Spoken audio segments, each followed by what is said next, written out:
За татврын багц хуультай холбоотой асуулт асууя.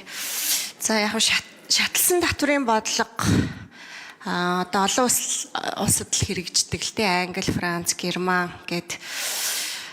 Тэгвэл миний хувьд яг манай Монгол улсад жоохон шудраг татврын тогтолцоо байвал илүү зохимжтой юм шиг санагдаж байгаа. Жишээлбэл төмөр замын салбар ч юм уу, агаарын тээврийн салбар, уул уурхайн салбар гэд ростроор ажилдаг салбарууд, ийм салбаруудын ажилтан гэр бүлд нэг л хүн ажиллаж байгаа. Нөгөөх нь үр хүүхдээ хараад, гэрээ хараад гэртээ байждаг.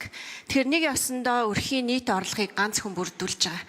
Тэгээ ийм хүмүүст өндөр татвар ногдуулчаар энэ чинь хоёр хүний өмнөөс цалин ийгээд ингээ ажиллаад байгаа хүмүүс тэр шудраг биш болоод байгаа юм л та. Тэгээ энэ асуудлаар бас агаарын тээврийн салбарын зарим нэг хүмүүс хүртэл надад хандаж уулзж ирсэн. Тэгэхээр энэ дээр ер нь та юу гэж бодож байна вэ? Нэгдүгээр асуулт. Хоёрдугаарт одоо ийм шатлсан татврын нэг сул тал нь татвараас зайлсхийлэлт нэмэгддэг. Одоо юу гэдгийг хоёр компани дээр бүртгүүлээд хоёр талаас цалингаа хувааж аваад ингээд 1% одоо татвар төлдөг ч юм уу. Ийм асуудал нэмэгддэг. Тэгэхээр энээс яаж одоо манай татврын ерхий газар сэргийлэх юм, ямар арга хэмжээ авах юм гэдэг ийм хоёрдугаар асуулт. За гуравдугаар асуулт нь хувь хүний орлогын албан татвар сумын төсвийг бүрдүүлдэг хамгийн гол татвар байдаг.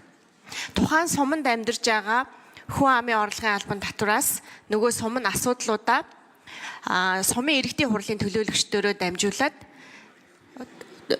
зардлаа шийдээд ингээд асуудлаа шийддэг. Одоо тэнд хогны асуудал байна. За жижиг сажиг одоо сургууль цэцэрлэг эмнэлгийн засварын асуудал байна гэх мэтчлэн.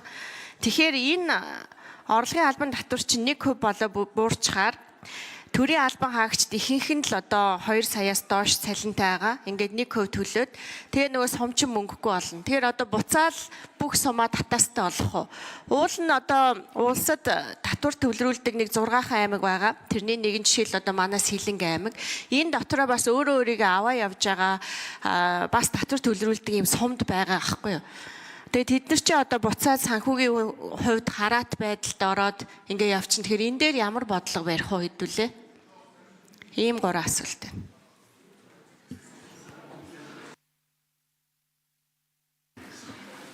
За чимээсрэн дарга Сангийн ам хариулъя. 4-р микрофон. За өндөр гүшийн асуултанд хариулъя. Сангийн ам дотрын бодлого газар чимээсрэн. За тэгэхээр хувь хүний орлогын албан татварууд шатлсан татварыг бол бид нар 1990 оноос хойш ер нь бол хэрэгжилж ирсэн. Тэгээ 2007 оноос бол 10% татвартай болоод үндсэндээ 22 он хүртэл хэрэгжилж ирсэн.